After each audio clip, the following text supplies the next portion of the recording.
नमस्कार। यह एक ऐसे राजकुमार की कहानी है जो अपनी जिम्मेदारियों से बेखबर था, लेकिन उसकी छोटी बहन की बहादुरी और सूझबूझ ने उसे एक भयंकर खतरे से बचाया और उसे सही रास्ता दिखाया। इस कहानी में आपको रोमांच और रहस्य का एक अनोखा मेल मिलेगा। राजकुमार उस्मान अपने दोस्तों के साथ जंगल में शिकार पर जाने की तैयारी कर रहे थे। उन्होंने शाही कपड़े उतारकर शिकारियों वाला लिबास पहन लिया था। कमर में एक चमकता हुआ तेज धार वाला खंजर कस कर बांधा। फिर तरकश में भरे तीरों को एक नजर देखा, अपनी कमान उठाई और बस कमरे से बाहर निकलने ही वाले थे कि तभी दरवाजे का पर्दा हटा और उनकी छोटी बहन राजकुमारी सुरैया अंदर आ गईं। राजकुमार उस्मान ने सवाल भरी नजरों से सुरैया को देखा और पूछा, क्या बात है सुरैया? राजकुमारी सुरैया ने जिद वाले अंदाज में कहा, आज तो मैं भी आपके साथ शिकार पर चलूंगी। आप रोज रोज जंगल में शिकार करने जाते हैं। राजकुमार हंस पड़े। हंसते हुए बोले, तुम कहां जंगल में भागती दौड़ती फिरोगी? यूं ही थककर परेशान हो जाओगी। तुम तो अम्मी हुजूर के पास जाओ, उनके पास बैठकर कोई अच्छी सी कहानी सुन लो। अम्मी हुजूर दिन में कहानी नहीं सुनाती है, सुरैया ने तुरंत जवाब दिया। वह कहती है कि दिन में कहानी सुनाने से मामू जान रास्ता भूल जाते हैं। मैं तो आपके साथ ही चलूंगी और आपको एक हिरन मारकर दिखाऊंगी। हाँ, जैसे मैं तुम्हें अपने साथ ले ही जा रहा हूं, उस्मान झल्लाते हुए बोले। कभी कोई लड़की अभी शिकार खेलने गई है जो मैं तुम्हें साथ ले जाऊं? और फिर मेरे साथ मेरे दोस्त भी तो होंगे, वह अपने दिल में क्या सोचेंगे? नहीं, मैं तो आपके साथ जरूर जाऊंगी, राजकुमारी ने सिर हिलाकर अपनी बात दोहराई। राजकुमार उस्मान उन्हें घूरने लगे। अचानक राजकुमारी सुरैया की आंखों में आंसू आ गए और वह फूट फूट कर रोने लगी। राजकुमार उस्मान घबरा गए। वह अभी उन्हें चुप कराने ही वाले थे कि बादशाह मलका के साथ कमरे में दाखिल हो गए। राजकुमारी सुरैया को रोते हुए देखकर मलका आगे बढ़ी और ममता से पूछा, बेटी क्या हुआ? तुम क्यों रो रही हो? राजकुमारी ने कोई जवाब नहीं दिया। बादशाह ने राजकुमार उस्मान को देखते हुए कहा, इस नालायक ने ही कुछ कहा होगा। क्यों भाई सुरैया, क्या बात है? बात मुझसे सुनो। नालायक का खिताब पाकर राजकुमार उस्मान थोड़े शर्मिंदा हुए और बोले, ये फरमाती है कि मैं भी शिकार पर चलूंगी। इन्हें बहुत शौक है ना जंगल घूमने का, जैसे वहां लड्डू मिलते हो। अगर शेर को दूर से देख लिया तो इसकी हालत खराब हो जाएगी, राजकुमार ने हंसते हुए कहा। और तुम जैसे शेर को देखकर खुशी से नाचने लगोगे, बादशाह ने उन्हें घूरते हुए कहा। हमारी समझ में यह नहीं आता कि तुम सैर सपाटे और शिकार में अपना समय क्यों बर्बाद करते फिरते हो। हम बूढ़े हो रहे हैं, सिर के बाल तेजी से सफेद हो रहे हैं। आखिर हम कब तक इस मुल्क की बागडोर संभाले रखेंगे? हमने तुम्हें इसलिए तो पाल पोस कर जवान नहीं किया था कि तुम हुकूमत के कामों में हमारा हाथ बटाने के बजाय जंगलों में लकड़ी बजाते फिरो। बादशाह की डांट सुनकर राजकुमार ने सिर झुका लिया। उनकी बेचारगी को महसूस करके मलका बोली, इस छोटी सी लड़की की वजह से आप मेरे बेटे के पीछे पड़ गए हैं। फिर उन्होंने राजकुमार से कहा, बेटे तुम जाओ, तुम्हारे दोस्त मेहमान खाने में तुम्हारा इंतजार कर रही हैं। फिर वह बादशाह को देखते हुए बोली, राजकुमारों का तो यही काम होता है, घूमे फिरें और शिकार खेलें। राजकुमार उस्मान सिर झुकाकर तेजी से बाहर निकल गए। बादशाह मलका से बोले, इस लड़के को बिगाड़ने में सबसे बड़ा हाथ तुम्हारा ही है। फिर भी आपको कुछ ख्याल करना चाहिए, मलका ने समझाया। जवान लड़का है, उसका मन बागी भी हो सकता है। और फिर यह उम्र तो ऐसी होती है कि इंसान जिम्मेदारियों को लेने से घबराता है। उसकी शादी हो जाएगी तो सब ठीक हो जाएगा। मलका बादशाह को समझाते हुए बोली, अगर आपकी सख्तियां ऐसी ही रही तो मुझे यकीन है राजकुमार महल छोड़कर कहीं चला जाएगा। उस दिन मुझसे कह रहा था कि जब से मैंने होश संभाला है, अब्बा हुजूर ने कभी भी मुझसे सीधे मुंह बात नहीं की। अच्छा, तो इस नालायक को हमारा मुंह भी टेढ़ा लगता है, बादशाह गुस्से से बोले। लेने दो आज इसे, हम अच्छी तरह उसकी खबर लेंगे। हमें समझ क्या रखा है इसने। राजकुमारी सुरैया ने अब रोना बंद कर दिया था और खामोशी से उनकी बातें सुन रही थी। बादशाह की बात सुनकर मलका ने गुस्से से कहा, अगर आपको उस्मान से इतनी नफरत है तो मैं आज ही उससे कह दूंगी कि वह यहां से चला जाए। उसे रोज के इस झगड़े से तो छुटकारा मिल जाएगा। ये कहते हुए मलका की आवाज भर्रा गई और उनकी आंखों से आंसू गिरने लगे। बादशाह कुछ देर तक तो मलका को देखते रहे, फिर नरमी से बोले, प्यारी मलका, हम इस नासमझ के दुश्मन नहीं है। वह लापरवाह स्वभाव का लड़का है। हम चाहते हैं कि हमारी डांट से वह सबक सीखे, अपनी जिम्मेदारियों को समझे। हम इतनी बड़ी हुकूमत उसे सौंपना चाहते हैं। अब तुम ही बताओ, हम यह सब उसके हक में अच्छा कर रहे हैं या बुरा? मलका ने झट से आंसू पोंछ लिए और मुस्कुराते हुए बोली, ये सब कुछ आपने मुझे पहले क्यों नहीं बताया था? उस्मान शिकार से लौट कर आएगा तो मैं उसे समझाऊंगी। वह हमेशा मेरी बात मान जाता है। उन्हें यकीन था कि अब राजकुमार उस्मान जरूर हुकूमत के कामों में दिलचस्पी लेने लगेंगे। मलका भी मुस्कुरा रही थी और बादशाह भी, मगर राजकुमारी सुरैया मुंह बनाई खड़ी थी। उन्हें इस बात का बहुत बुरा लग रहा था कि राजकुमार उस्मान उन्हें अपने साथ जंगल शिकार खेलने के लिए नहीं ले गए थे। जंगल में राजकुमार उस्मान के दोस्तों के कहकहे गूंज रहे थे। वह लोग दोपहर का खाना खाकर अब नदी के साफ पानी में नहा रहे थे। राजकुमार किनारे पर बैठे उनकी हरकतों का मजा ले रहे थे।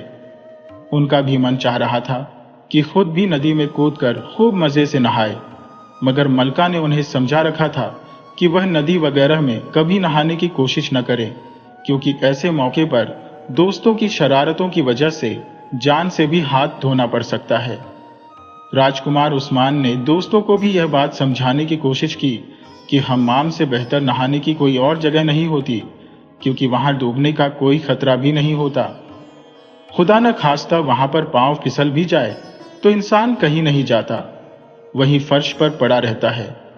लेकिन नदियों में पांव फिसल जाए तो फिर इंसान उसकी गहराई में जाकर रुकता है।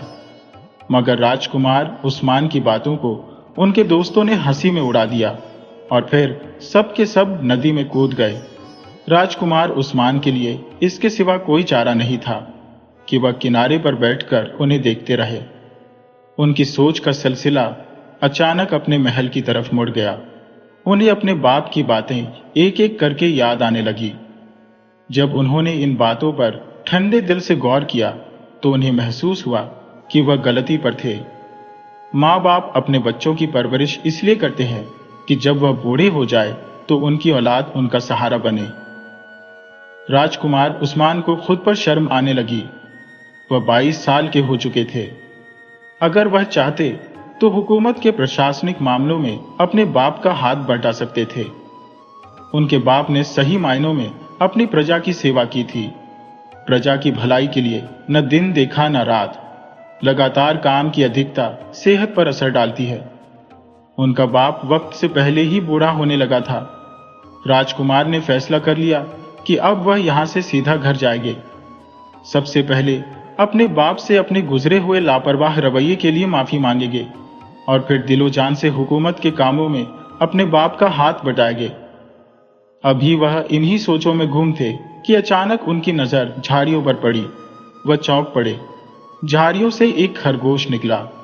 वह कद में तो आम खरगोशों जितना ही था, मगर उसके जिस्म पर 7 रंग की धारियां थी।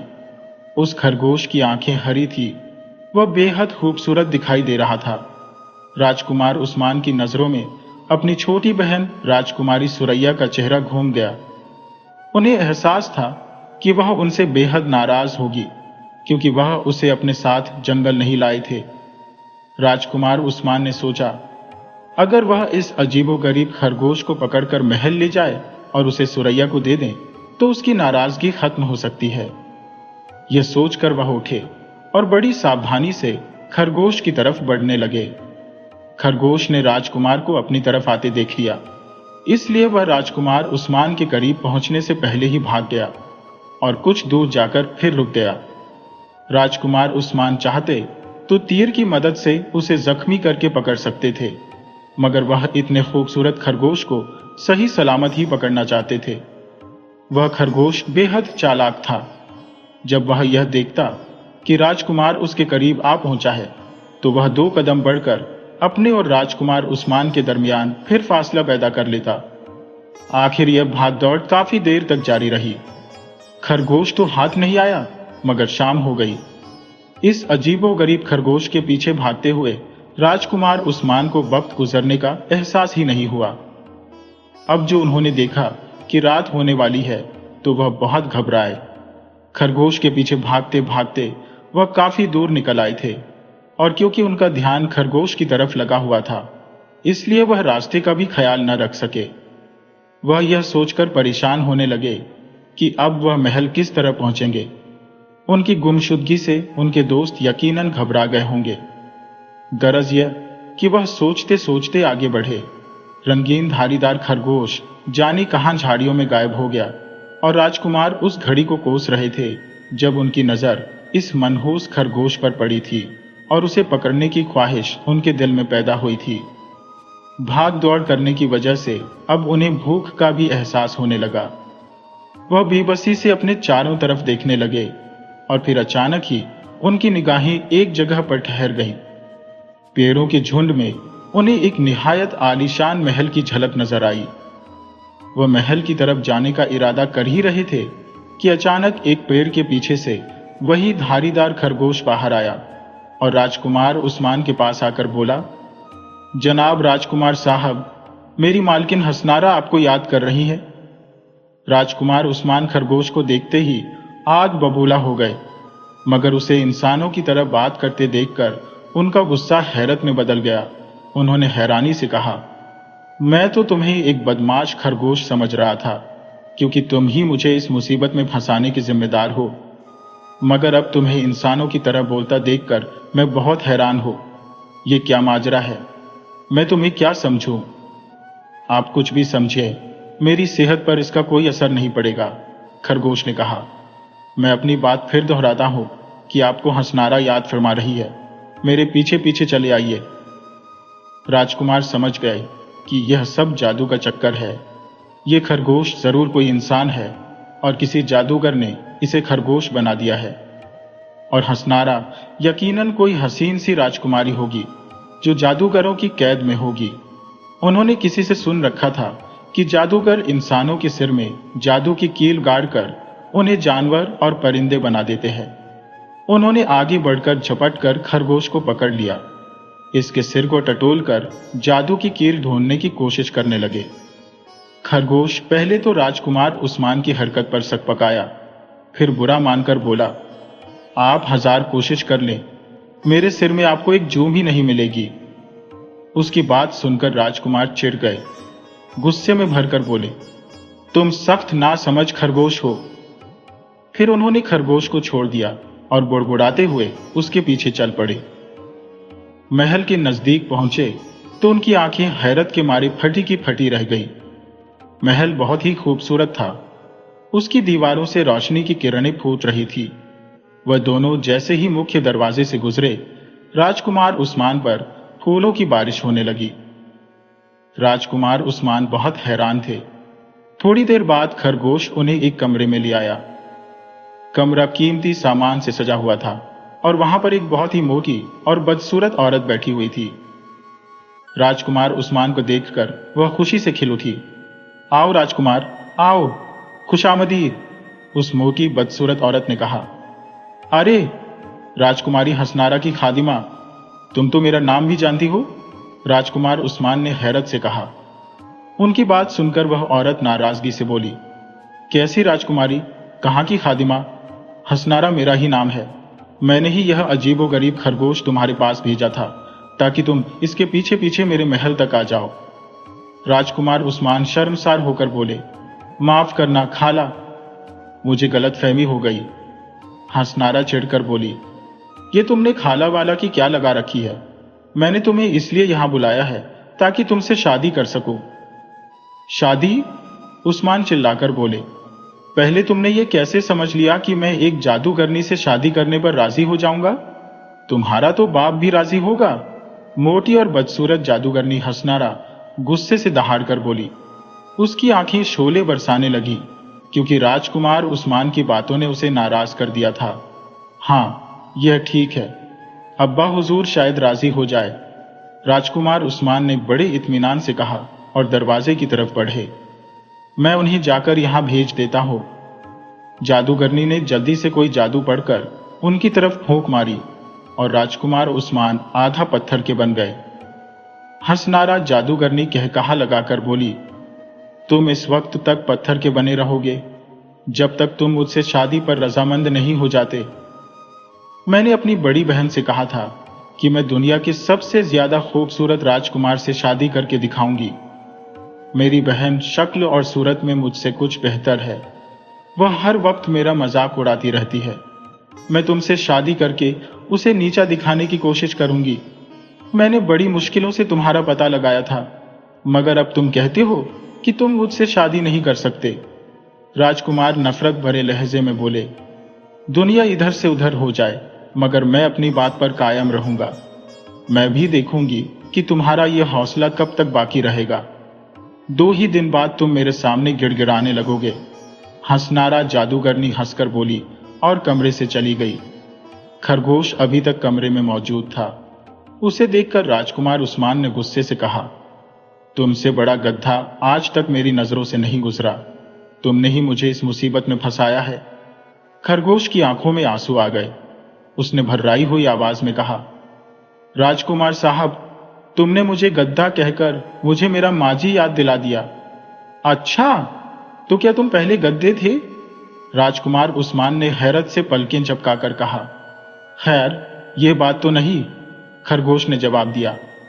सचमुच का गद्दा तो अल्लाह किसी दुश्मन को भी न बनाए। बात दरअसल यह है कि आज से 2 माह पहले मैं एक लड़का ही था। मेरी मां का देहांत बचपन में हो गया था। मेरे अब्बा के शहर में दवाइयों की दुकान थी। रोजाना सैकड़ों मरीज उनके पास दवा लेने की गरज से आते थे। मैं अपने अब्बा का हाथ बटाने के लिए दुकान पर ही बैठता था। मैं नुस्खा देखकर दवाइयां बनाना भी सीख गया था। एक रोज मेरे हाथों से एक शीशे का मर्तबान छूटकर जमीन पर गिर पड़ा और टूट गया। वालिद साहब करीब ही बैठे थे। पहले तो उन्होंने मुझे अजीब नजरों से देखा, फिर निहायत गुस्से में बोले, गद्दी के बारे में मेरी राय शुरू ही से अच्छी नहीं। लिहाजा अब्बा जान के मुंह से अपने लिए गद्दी का लफ्ज सुनकर मेरी आंखें आंसुओं से भर गईं। मैं उसी वक्त दुकान से उठा और सिसकियां भरते हुए एक तरफ को चल दिया। चलते चलते मैं इस जंगल में पहुंच गया। भूख के मारे मेरा दम निकला जा रहा था। करीब था कि मैं चक्कर खाकर गिर पड़ता। मेरी नजर इस महल पर पड़ी। मेरे बेजान कदमों में जान आ गई और मैं इस महल की तरफ तेजी से भागने लगा। वही मेरी मुलाकात इस जादूगरनी से हो गई। किस्सा मुख्तसर यह कि मुझे हंसनारा जादूगरनी ने खाना दिया, मगर यह बहुत मक्कार औरत है। खाने के बाद इसने मुझे सुला दिया। सुबह जब मेरी आंख खुली तो मैं खरगोश बना बिस्तर पर अमराइया ले रहा था। वह दिन और आज का दिन, अब मैं इसी जादूगरनी के पास रहता हूं। मैं हर वक्त इसकी खिदमत में लगा रहता हूं ताकि वह खुश होकर मुझे फिर से लड़का बना दे। अपनी कहानी सुनाकर खरगोश खामोश हो गया। राजकुमार उस्मान कुछ सोचने लगे, फिर बोले, अब कोई ऐसी तजवीज निकालो कि इस जादूगरनी के चंगुल से छुटकारा मिले। मैं तो इस हराफा पर बहुत सारे तरीके आजमा चुका हूं, खरगोश ने कहा। क्योंकि मुझे तमाम जड़ी बूटियों से वाकफियत है, इसलिए जंगल में मैंने मुख्तलिफ किस्म की जहरीली जड़ी बूटियां मुख्तलिफ खानों में मिलाकर इसे खिलाई, मगर इस पर कोई असर नहीं होता। यह तो खैर मैंने बचपन ही में कहानियों में सुना था कि जादूगर अपनी जान किसी चीज में बंद करके रखते हैं ताकि उन्हें कोई मार न सके। राजकुमार खरगोश से बोले, तुम इसका पता चलाओ कि इसकी जान किस चीज में बंद है। मैंने बहुत कोशिश करके देख ली, मगर सिवाय नाकामी के कुछ हाथ नहीं लगा, खरगोश ने उदासी से जवाब दिया। राजकुमार उस्मान का चेहरा बुझ गया। तो क्या फिर हम सारी जिंदगी इस मनहूस जादूगरनी के पास गुजार देंगे? मैं तो खुद तुम्हारी तरह बेबस हूं, खरगोश ने बेचारगी से जवाब दिया। मेरी अचानक गायब हो जाने से महल में कोहराम मच गया होगा। मेरी अम्मी हुजूर और अब्बा हुजूर को क्या पता कि मैं यहां किस मुसीबत में गिरफ्तार हूं। अब्बा जान तो खैर यही समझ रहे होंगे कि मैं कहीं घूमने फिरने निकल गया हूं, इसीलिए वह परेशान कम और नाराज ज्यादा हो रहे होंगे। मगर मेरी अम्मी हुजूर का दिल बहुत छोटा है, उन्हें तो घबराहट हो रही होगी, और मेरी छोटी बहन सुरैया तो रो रो कर आंखें सुजाली होंगी। हालांकि वह मुझसे रूठ गई थी, मगर मैं जानता हूं कि वह मुझसे किस कदर मोहब्बत करती है। खरगोश, जो कि असल में एक लड़का था और उसका नाम फरीद था, राजकुमार उस्मान से बोला, मैं तुम्हारी इतनी मदद तो कर सकता हूं कि महल जाकर इस हादसे की खबर बादशाह सलामत को दे दो। राजकुमार के चेहरे पर सोच की लकीरें उभर आई। उन्होंने थोड़ी देर बाद कहा, नहीं भाई, ये ठीक नहीं होगा। मेरी इस मुसीबत का हाल मेरी अम्मी हुजूर और अब्बा जान को न पता चले। तुम इतनी मेहरबानी करो, ये सब वाकयात मेरी बहन सुरैया को बता दो। उससे यह भी कह देना कि वह मेरे दोस्त एहसन के पास जाए और उसे मेरी मदद के लिए तैयार करे। फरीद ने अपना नन्हा सा सिर हिलाकर इस बात पर रजामंदी का इजहार कर दिया। थोड़ी ही देर गुजरी थी कि उनके कानों में जादूगरनी के कदमों की आहट सुनाई दी। खरगोश फरीद भागकर पलंग के नीचे घुसकर सोता बन गया, ताकि हंसनारा जादूगरनी को उस पर शक न हो। हंसनारा जादूगरनी कमरे में दाखिल हुई। उसने कमरे में इधर उधर नजर दौड़ाई। खरगोश फरीद की थोड़ी सी पूंछ बाहर नजर आ रही थी। जादूगरनी ने उसकी पूंछ पकड़कर उसे घसीट लिया और बोली, तुमने बहुत ऐश कर ली। मेरी बड़ी बहन, जो कि परस्तान में रहती है, कल उसके छोटे बच्चे की सालगिरह मनाई जा रही है। मैंने फैसला किया है कि तुम जैसे अजीबोगरीब खरगोश को अपने भांजे को तोहफे में दे दो। मेरी बहन की खादिमा मुझे सालगिरह की दावत देने आई है, हंसनारा ने कहा। यह कहकर हंसनारा जादूगरनी ने फरीद को अपने हाथों में उठा लिया और कमरे से बाहर निकल गई। फरीद को यूं अचानक जाते देख राजकुमार उस्मान परेशान हो गए और वह सोचने लगे कि अब सारी जिंदगी किसी को पता नहीं चलेगा कि वह कहाँ है। जादूगरनी कमरे से बाहर निकली तो वहां 14-15 साल की एक खूबसूरत परी उसकी इंतजार कर रही थी। उस परी का नाम हसीना परी था। वह जादूगरनी की बड़ी बहन की खादिमा थी। जादूगरनी ने फरीद को उसके हवाले करते हुए कहा, इस हैरान कर देने वाले और अनोखे खरगोश को मेरी तरफ से मेरे भांजे को दे देना और मेरी बहन से कह देना मैं बहुत जल्द उससे मिलने के लिए उसके पास आऊंगी। सालगिरह के मौके पर यूं ही नहीं आ सकती। फिलहाल मैं बहुत व्यस्त हूं, सिर खुजाने की फुर्सत नहीं मिलती। आप तो बहुत अमीर लगती हैं, सिर खुजाने के लिए कोई नौकरानी क्यों नहीं रख लेती? हसीना परी ने उससे फरीद को अपने हाथों में लेते हुए कहा, मेरी बहन भी बहुत बेवकूफ है।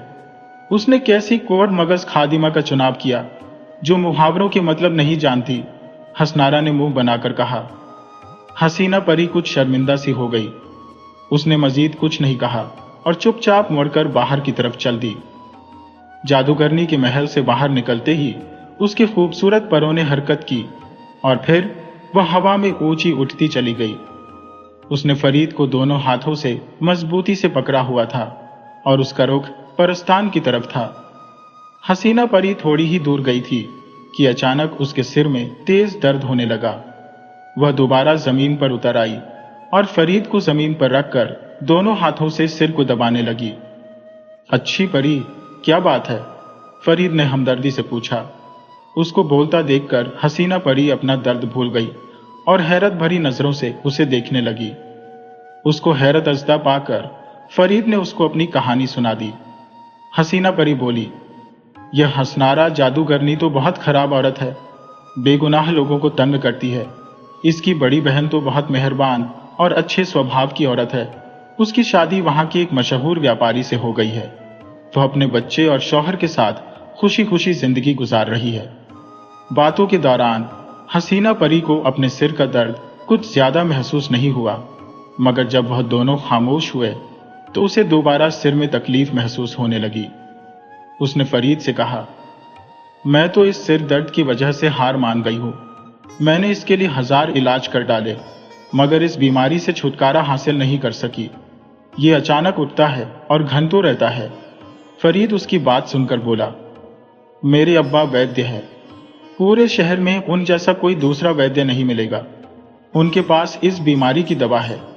अगर मैं अपनी असली शक्ल में होता तो जरूर आपकी मदद करता। हसीना परी मायूसी से बोली, तुम्हें तो हसनारा जादूगरनी ही अपनी असली शक्ल में वापस ला सकती है।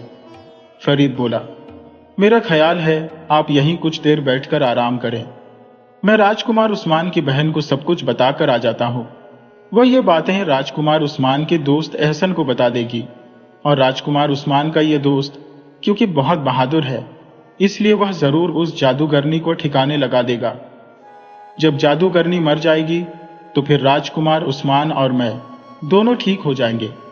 फिर मैं अपने घर जाकर आपको वह दवाई जो कीमती जड़ी बूटियों से तैयार हुई है और जिसका नाम गोलेसिया है, वह तुम्हें लाकर दूंगा। उसकी एक ही खुराक आपके सिर के दर्द को हमेशा के लिए खत्म कर देगी। हसीना परी इस उपाय से खुश हो उठी। वह अपने इस अचानक आने वाले मर्ज से सख्त परेशान थी और हर कीमत पर इसका इलाज करना चाहती थी। फरीद की बातें सुनकर उसे यकीन हो गया कि गोले सियाह से उसे जरूर फायदा होगा। उसने फरीद को राजकुमारी से मिलने के लिए जाने की इजाजत दे दी और खुद पैर से टेक लगाकर बैठ गई। फरीद दौड़ता हुआ महल की तरफ चल दिया। हर तरफ अंधेरा फैल चुका था, मगर फरीद को जंगल के रास्तों से काफी वाकिफियत थी, इसलिए उसे रास्ता तय करने में कोई परेशानी नहीं हुई। तेज रफ्तारी की वजह से जल्द ही वह राजकुमार उस्मान के महल में पहुंच गया। वहां पर राजकुमार की गुमशुदगी की वजह से तमाम लोग परेशान थे। फरीद सबकी नजरों से बचता बचाता राजकुमारी सुरैया के कमरे में घुस गया। राजकुमारी सुरैया अपने भाई की जुदाई की वजह से अपने पलंग पर पड़ी आंसू बहा रही थी। फरीद उछककर पलंग पर चढ़ गया। राजकुमारी सुरैया की नजर जब इस पर पड़ी तो वह चौंक कर सीधी बैठ गई और रोना भूलकर हैरत से फरीद को घूरने लगी। उन्हें अपने कमरे में खरगोश की मौजूदगी पर सख्त हैरानी थी, और फिर खरगोश भी ऐसा जिसके जिस्म पर रंगीन धारियां थी। उसकी आंखें हरी थी और वह बहुत खूबसूरत था। फरीद ने वक्त बर्बाद करना ठीक नहीं समझा और अपना परिचय कराने के बाद राजकुमार उस्मान के साथ जो कुछ हुआ वह उसने राजकुमारी को सुना दिया। तमाम दास्तान सुन लेने के बाद राजकुमारी सुरैया परेशानी से बोली, मगर उस्मान भैया ने अपने जिस दोस्त से मदद लेने का फैसला किया वह तो दूसरे शहर गए हुए हैं। उनकी वापसी पता नहीं कब होगी। फिर अब क्या किया जाए? फरीद ने बेचैनी से पूछा। मैं तुम्हारे साथ चलती हूं। मैं जरूर अपने भैया को उस जादूगरनी से छुड़ा लाऊंगी। राजकुमारी ने तुरंत फैसला किया। फरीद को उम्मीद तो नहीं थी कि 10-12 साल की यह राजकुमारी हसनारा जादूगरनी को कैसे ठिकाने लगाएगी। उसने राजकुमारी को यह सब करने से रोकने की बहुत कोशिश की। अजीब अजीब शक्लें बनाकर राजकुमारी को यह बताने की कोशिश भी की कि हसनारा कितनी खौफनाक है, मगर राजकुमारी अपनी जिद पर अड़ी रही। लिहाजा मजबूर होकर फरीद भी चुप हो गया। वह दोनों चुपके से महल से निकले। राजकुमारी सुरैया ने अस्तबल से एक घोड़ा भी खोल लिया, क्योंकि तमाम गुलाम और दूसरे लोग राजकुमार उस्मान की गुमशुदगी से परेशान थे, इधर उधर फिर रहे थे, इसलिए इनमें से कोई भी राजकुमारी सुरैया को न देख सका। फरीद को परी का सिर दर्द याद आ गया। उसने सोचा कि बेहतर यही होगा कि राजकुमारी को अपने बाप के पास भेजकर दवाई मंगवा ले।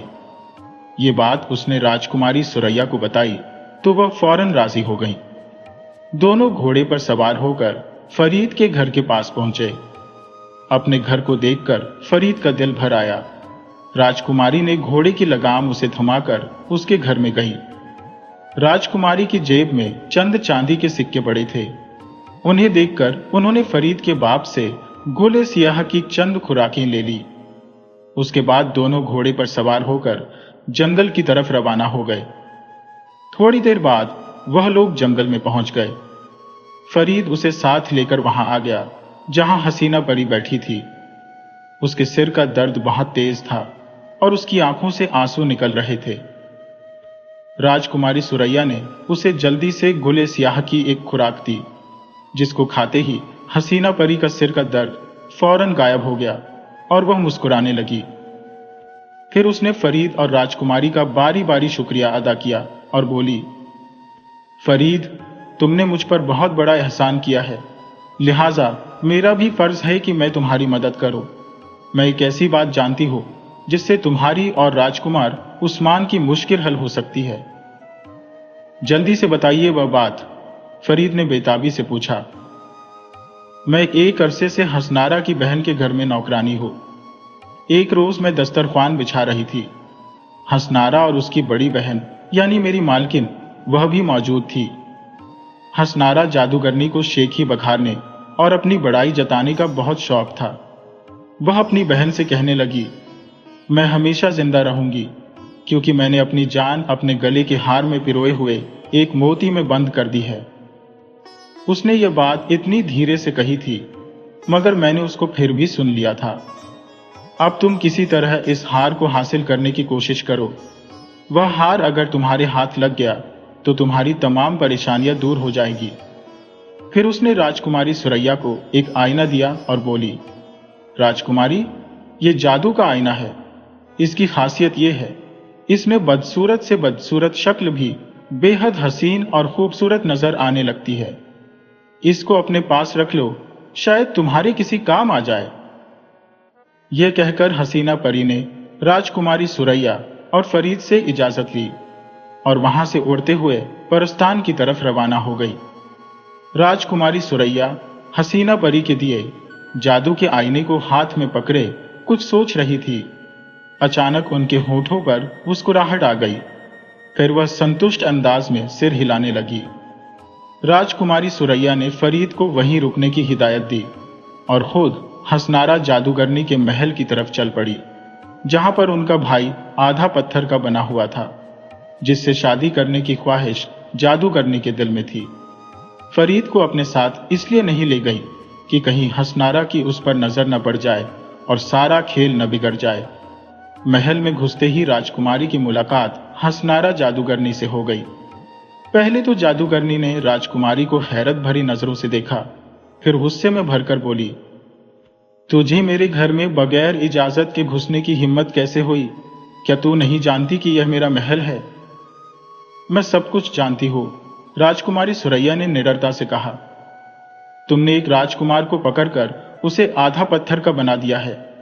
तुम उससे शादी भी करना चाहती हो, मगर उसने तुम्हारी बत्तख जैसी शक्ल देखकर साफ इनकार कर दिया। मगर जादूगरनी साहिबा, तुम्हें घबराने, परेशान होने और फिक्र करने की कोई जरूरत नहीं।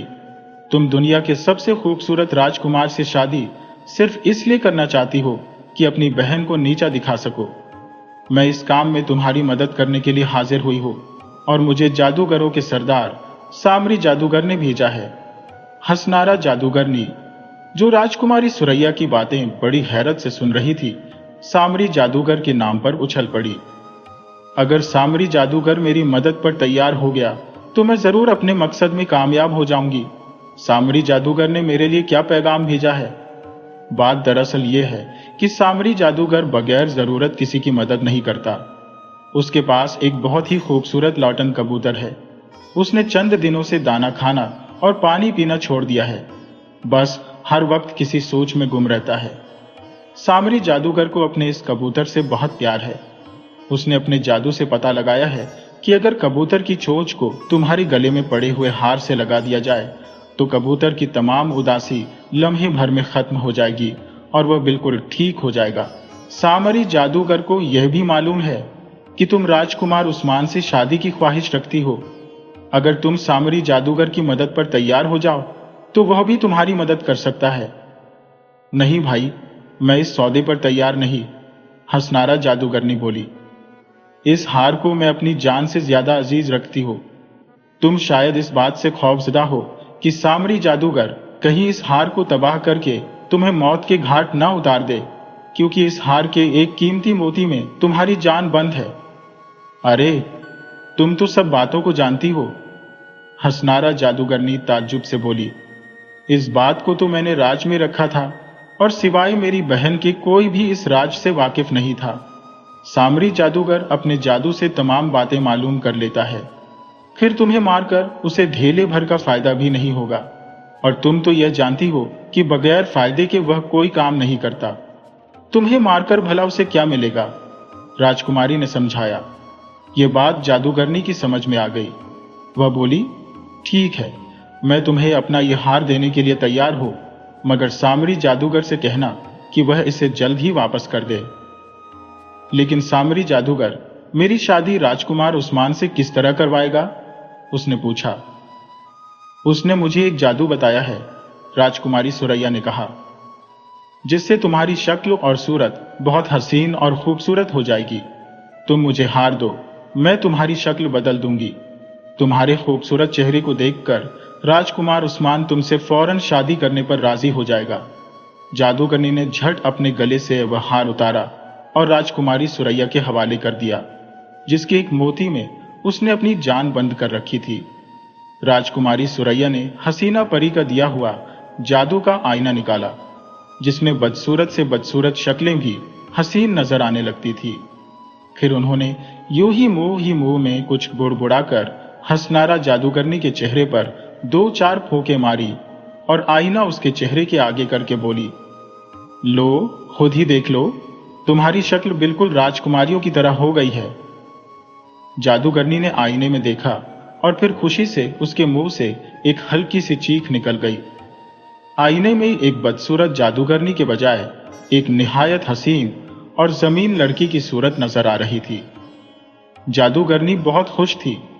उसने जल्दी से सुरैया को रुखसत कर दिया और राजकुमार उस्मान के कमरे की तरफ दौड़ पड़ी। वह उसे बताना चाहती थी कि वह किस कदर हसीन हो गई है। उसे क्या पता था कि वह पहले ही जैसी है। जब वह राजकुमार उस्मान के पास पहुंची तो वह सो रहा था। जब वह हंसनारा जादूगरनी की कई आवाजों पर भी न उठा तो जादूगरनी वहां से चली गई। रात ज्यादा हो गई थी।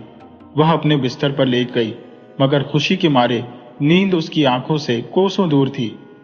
बार बार कोशिश करने के बावजूद वह सो न सकी तो वह बिस्तर से उठकर महल से बाहर निकल आई ताकि चांदनी रात में जंगल की सैर करे। उधर राजकुमारी सुरैया भागम भाग फरीद के पास पहुंची, जो एक पेड़ के नीचे बैठा ऊँघ रहा था। उन्होंने फरीद को जल्दी से जादूगरनी से होने वाली मुलाकात का हाल बताया। फरीद राजकुमारी सुरैया की समझदारी से बहुत खुश हुआ, जिसने एक फर्जी कहानी सुनाकर उस चालाक जादूगरनी को बड़ी आसानी से बेवकूफ बना दिया था। राजकुमारी 2 पत्थर ढूंढ लाई। उनका इरादा था कि वह हार के तमाम मोतियों को पत्थरों की मदद से कुचल दे। उन्होंने हार के तमाम मोतियों को अलग कर लिया, उन्हें एक एक करके तोड़ने लगी। फरीद उन्हें बड़ी दिलचस्पी से देख रहा था। अचानक राजकुमारी सुरैया फरीद की आवाज सुनकर चौंक गई। वह राजकुमारी को पीछे की तरफ ध्यान दिला रहा था। राजकुमारी ने घूमकर देखा। चांद की हल्की रोशनी में एक साया उनकी तरफ बढ़ रहा था। राजकुमारी सुरैया पहली ही नजर में ताड़ गई कि यह वही जादूगरनी है जिसने उनके भाई को पत्थर का बना दिया है। राजकुमारी फरीद को लेकर झाड़ियों में घुस गई और फुसफुसाहट के अंदाज में फरीद से बोली, यह जादूगरनी रात को जंगल में क्या लेने आई है? शायद इसे खुशी के मारे नींद नहीं आ रही होगी। फरीद ने हल्के से जवाब दिया। राजकुमारी कुछ न बोली। थोड़ी देर बाद जादूगरनी उनके सामने से गुजरी। दोनों ने अपने सांस रोक लिए ताकि जादूगरनी उनकी मौजूदगी से वाकिफ ना हो जाए। जब जादूगरनी उनसे कुछ दूर पहुंच गई तो राजकुमारी सुरैया बोली, यह न जाने कब तक जंगल में घूमती फिरती रहेगी। हम इसके महल में ही चलते हैं। वहां पर इत्मीनान से तमाम मोतियों को तोड़ेंगे, क्योंकि हमें तो यह भी पता नहीं कि इसकी जान कौन से मोती में है। फिर फरीद और राजकुमारी तेजी से जादूगरनी के महल की तरफ चल दिए। फरीद राजकुमारी को उस कमरे में ले आया जहां पर राजकुमार उस्मान मौजूद थे। अपने भाई को आधा पत्थर का बना देखकर राजकुमारी सुरैया की आंखों में आंसू आ गए। वह उनसे लिपटकर जोर जोर से रोने लगी। राजकुमार उस्मान की आंख खुल गई। उन्होंने अपनी बहन को वहां पर देखा तो उन्हें बहुत हैरत हुई। राजकुमारी ने जल्दी से उन्हें तमाम बातें बता दी। फरीद दरवाजे में खड़ा हुआ पहरा दे रहा था कि कहीं जादूगरनी ना आ जाए। राजकुमारी सुरैया की बात खत्म हुई तो अचानक फरीद जल्दी से उनके पास आया और बोला, राजकुमारी, आपने बातों में बहुत वक्त जाया कर दिया। वह जादूगरनी महल में दाखिल हो चुकी है। अब मेरा ख्याल है कि वह यहीं पर आएगी। ये सुनकर राजकुमारी कुछ परेशान हो गई। उन्होंने जल्दी जल्दी मोतियों को दीवार पर मारना शुरू कर दिया। मोती दीवार से टकराते ही नन्ही किरचों में बदल जाते। फिर राजकुमारी के हाथ में सिर्फ एक ही मोती रह गया, जो यकीनन वही मोती था जिसमें हंसनारा जादूगरनी की जान बंद थी। अभी राजकुमारी ने उसे फेंकने के लिए अपना हाथ उठाया ही था कि जादूगरनी कमरे के दरवाजे पर आ पहुंची। वह राजकुमारी सुरैया को वहां देखकर बहुत हैरान हुई। उसने कुछ कहने के लिए मुंह खोला ही था कि राजकुमारी सुरैया ने उस आखिरी मोती को भी दीवार पर दे मारा। दीवार से टकराते ही मोती सैकड़ों टुकड़ों में बंट गया। उसके टूटते ही हंसनारा जादूगरनी के मुंह से एक भयानक चीख निकली और वह जमीन पर गिरकर उसी वक्त मर गई। उसके मरते ही हवा में चीखों की आवाजें गूंजने लगी। दूर कहीं बादलों के गरजने की आवाजें आईं। फिर एक लम्हे भर में वह महल राख बनकर उड़ गया। राजकुमार उस्मान और फरीद अपनी असली हालत में वापस आ गए।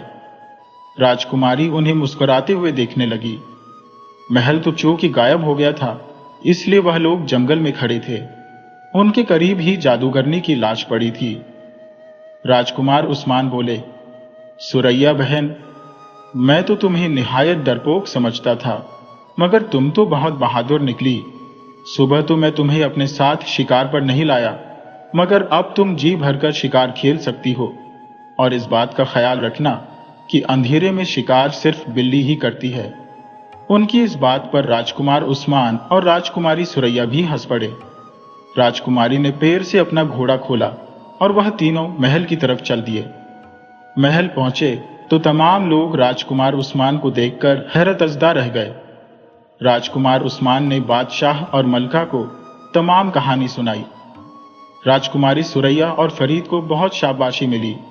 बादशाह ने फरीद को बहुत सा इनाम व इकराम देकर रुखसत किया। उस रोज के बाद राजकुमार उस्मान का दिल शिकार से उचट गया। वह हुकूमत के कामों में बादशाह का हाथ बटाने लगे। कुछ अरसे बाद मलका ने एक खूबसूरत राजकुमारी से राजकुमार उस्मान की शादी कर दी और बादशाह उन्हें राजपाट सौंपकर खुद ईश्वर की भक्ति में लग गए।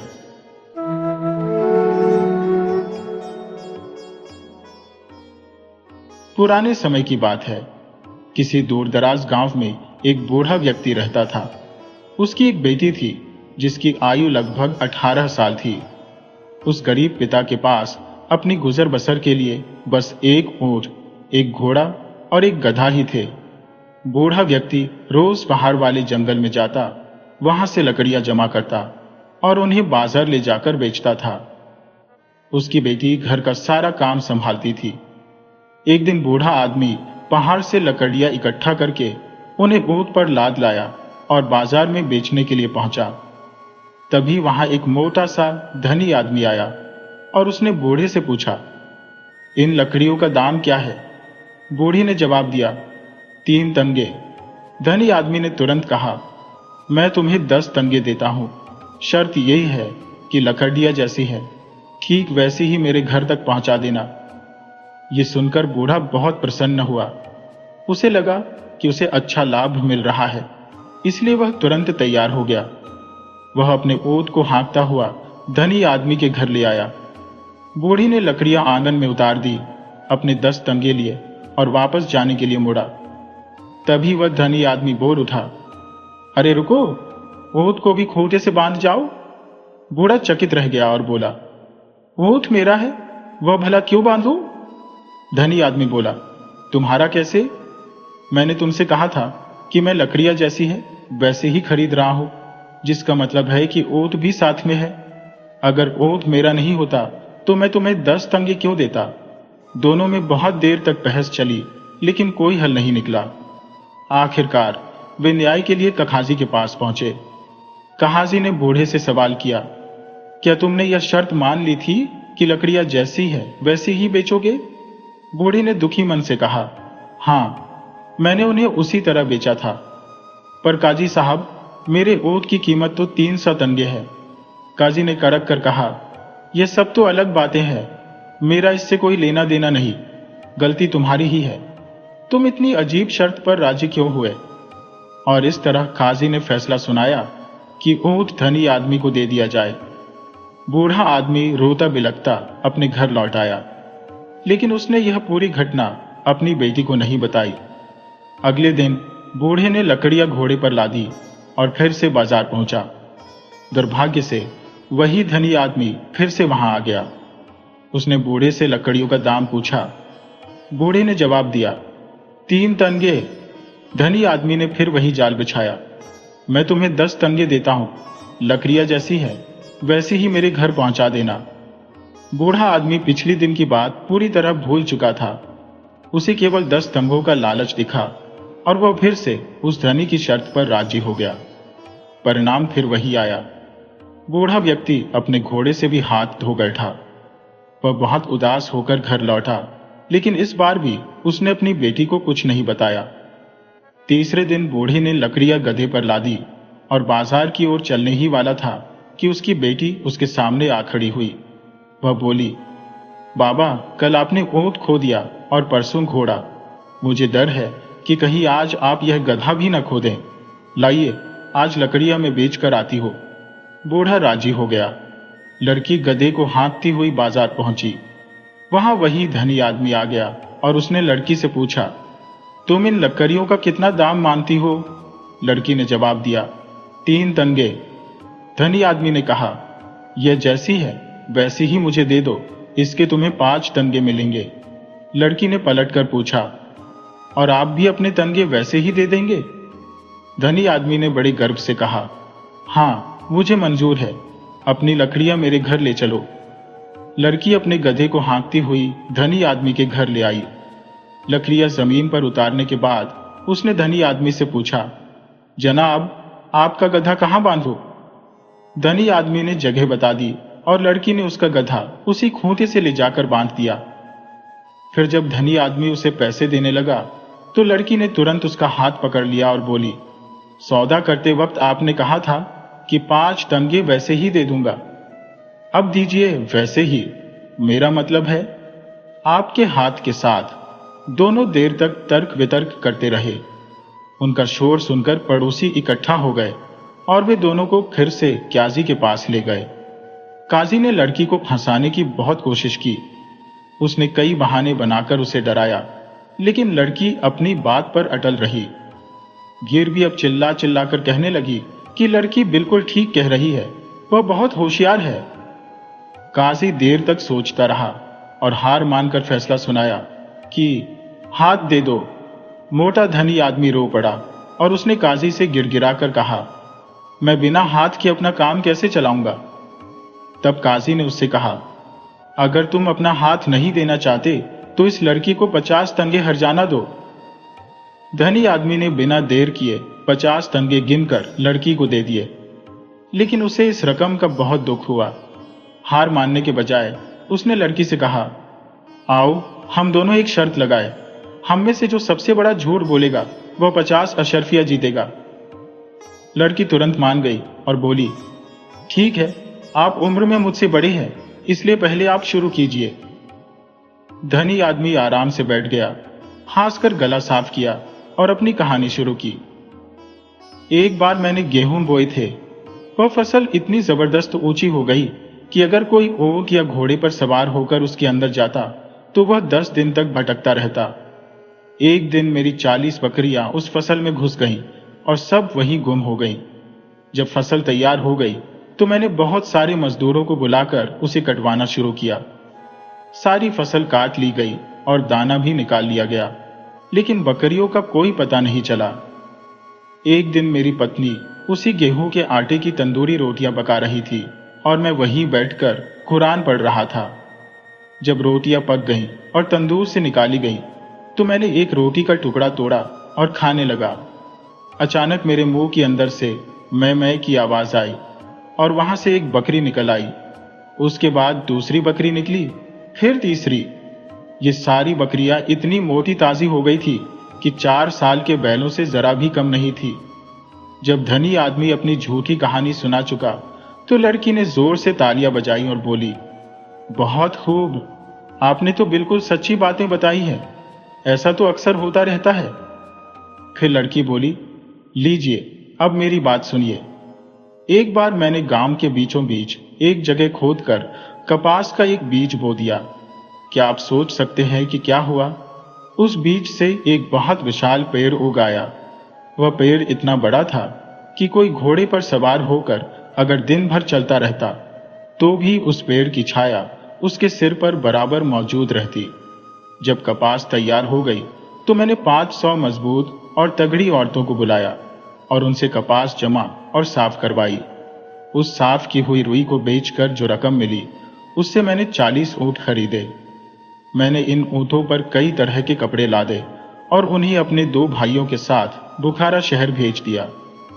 3 साल तक मेरे दोनों भाइयों की कोई खबर नहीं मिली, लेकिन अब कुछ ही दिन हुए हैं मुझे मालूम हुआ है कि वे दोनों मार दिए गए हैं। हाय मेरे अभागे भाई! लड़की ने जोर से आवाज दी। ए भले लोगों, जरा इधर तो देखो। ये मोटा धनी आदमी मेरे मंझले भाई की मरजाई पहने हुए है। ये वही मरजाई है जिसे पहनकर मेरा भाई बुखारा गया था। इस आदमी ने मेरे दोनों भाइयों को मारकर उनके ऊंट और सारे सामान पर कब्जा कर लिया है। मोटा धनी आदमी सकते में आ गया। उसे कुछ समझ नहीं आया कि क्या कहे। उसने सोचा, अगर मैं इस कहानी को सच मान लेता हूं तो मुझ पर कत्ल और डकैती का मुकदमा चल जाएगा, और अगर मैं यह कहता हूं कि यह सब सरासर झूठ है तो मुझे 50 अशर्फियां देनी पड़ेंगी। आखिरकार उसने रकम का भुगतान करना ही बेहतर समझा।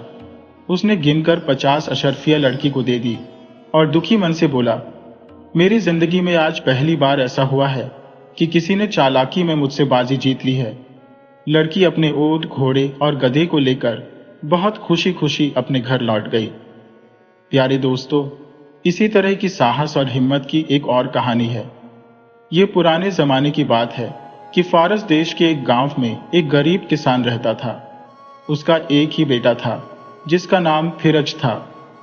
किसान के पास थोड़ी सी जमीन थी जिसे वह बड़ी मुश्किल से जोतकर अपनी गुजर बसर करता था। जब फिरज जवान हो गया तो उसने अपने पिता से कहा कि वह शहर जाकर कोई काम धंधा करना चाहता है, क्योंकि थोड़ी सी जमीन से उनका गुजारा बहुत मुश्किल से हो रहा है। किसान ने उसे सहर्ष जाने की अनुमति दे दी। फिरज अपने माता पिता का आशीर्वाद लेकर शहर की ओर चल दिया। रास्ते में एक लंबा पहाड़ी सिलसिला था जिसे पार करना पड़ता था। रास्ता इतना कठिन था कि चलते चलते वह बहुत थक गया। भूख और प्यास की वजह से उसके बदन में कमजोरी महसूस होने लगी। वह एक पहाड़ी के दामन में एक घने पेड़ की छांव में आराम करने के लिए बैठ गया। अभी उसे वहां बैठे थोड़ी ही देर हुई थी कि अचानक पहाड़ों में एक शोर गूंजने लगा, मानो बहुत से घोड़े दौड़ रहे हों। फिर उसने देखा कि दूर से एक घोड़ा तेजी से उसकी तरफ भागा चला आ रहा है। ये शोर उस घोड़े के सुनो पैरों की ही थी, और फिर वह घोड़ा बिल्कुल उसके करीब आकर रुक गया। फिर उसने देखा कि घोड़े पर एक बूढ़ा व्यक्ति औंधे मुंह पड़ा हुआ था। उसने तुरंत आगे बढ़कर बूढ़े को सहारा दिया और जमीन पर उतार लिया। बूढ़ा व्यक्ति गंभीर रूप से घायल होने के कारण अर्ध बेहोशी की हालत में था। उसके शरीर पर जगह जगह गहरे जख्म थे जिनसे काफी खून बह रहा था। अपनी सारी ताकत इकट्ठा करते हुए बूढ़े ने आंखें खोली। उसके सामने एक सुंदर नौजवान खड़ा था। तुम कौन हो? बूढ़े ने डरे हुए लहजे में पूछा। फिरज बोला, बाबा, मैं एक मुसाफिर हूं। मैं रोजगार की तलाश में शहर जा रहा था कि आपका घोड़ा आपको इस हाल में लिए मेरे पास आकर खड़ा हो गया। मैंने देखते ही आपको घोड़े से नीचे उतार लिया।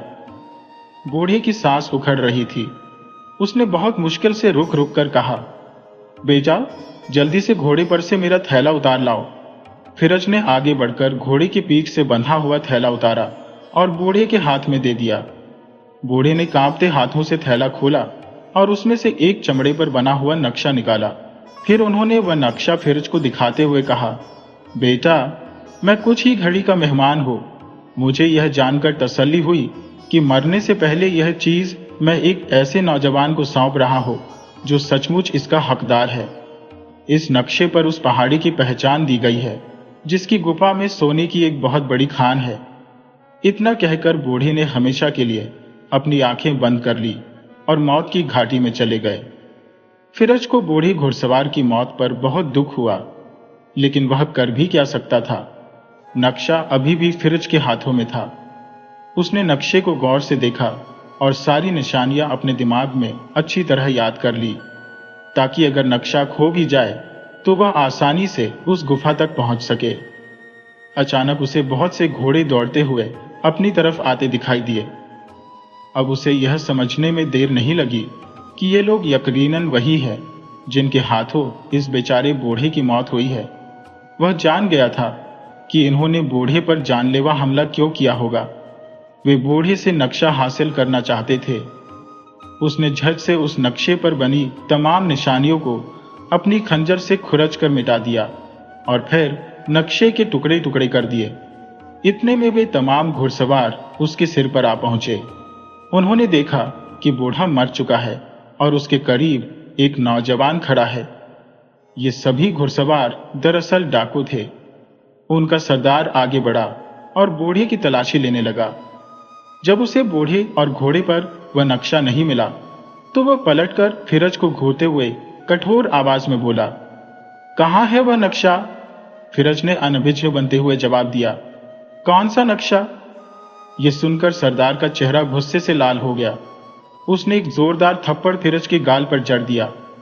झूठ बोलते हो, सच सच बताओ वह नक्शा कहाँ है, वरना अभी तलवार से तुम्हारा सिर धड़ से अलग कर दूंगा। फिरज ने जमीन की तरफ इशारा करते हुए कहा, वह रहा नक्शा जिसकी तलाश में तुम लोग यहां आए हो और जिसके लिए तुमने एक बूढ़े आदमी को कत्ल करने से भी परहेज नहीं किया। डाकू ने जब उस नक्शे को जमीन पर बिखरा हुआ देखा तो उसे और भी गुस्सा आया, लेकिन कुछ सोचकर उसने एक भयानक कहकहा लगाया और बोला, दोस्त, तुम बहुत होशियार बनते हो। मैं जानता हूं कि तुमने इस नक्शे को क्यों नष्ट किया, लेकिन वह नक्शा अब भी महफूज है तुम्हारी खोपड़ी में। यह कहकर वह जोर जोर से हंसने लगा। सरदार की यह बात सुनकर फिरज हैरान होकर उसकी तरफ देखने लगा। सरदार बोला, सीधी तरह हमारे साथ चल पड़ो, क्योंकि अब तुम हमारे लिए उतने ही कीमती हो जितना कि यह नक्शा था। और फिर थोड़ी देर रुकने के बाद वह बोला, मैं तुमसे वादा करता हूं कि अगर हम लोग जिंदा सलामत उस जगह तक पहुंच गए और वहां से सोना हासिल करने में कामयाब हो गए तो उस सोने में तुम भी हमारे साथ बराबर के हिस्सेदार होंगे। फिरज मजबूर था और असहाय भी। उसने उनके साथ चलना ही ठीक समझा। चलने से पहले फिरज चाहता था कि बूढ़ी का अंतिम संस्कार कर दिया जाए। आखिरकार उसने सरदार को इस बात पर राजी कर लिया। जालिम डाकू भला ऐसे नेक काम क्यों करते, लेकिन डाकुओं का सरदार फिरज को नाराज भी नहीं करना चाहता था। आखिर उन सब ने मिलकर कब्र खोदी और बूढ़े को वहीं पर दफन कर दिया।